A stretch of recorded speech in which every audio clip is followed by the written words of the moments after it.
Alright. Hey guys, I found this log and there is a bunch of roly-polies. And if you look right in here, there's like so many. Go ahead and pull a little chunk off. Okay, look. Look, they're right in there. They're crawling out. Yeah, hold this side. Okay.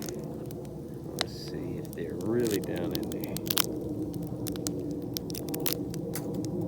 Look at that. There's a bunch of them. They're all hidden.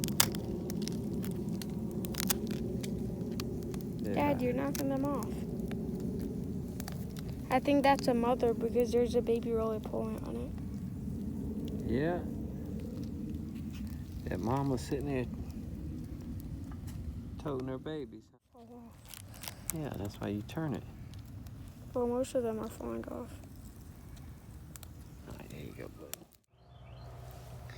Hey guys, you know last video how I made how I found so much roly-polies in that one thing? Well, I made a home and some water for them.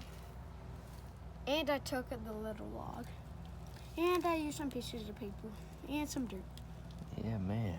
That's good. And here is the little water type of thing. Look at those cool. Look at the water over here. Make sure they don't get thirsty, huh? Uh-huh. Nice. You care about the animals, don't you? I love animals. Yeah, man.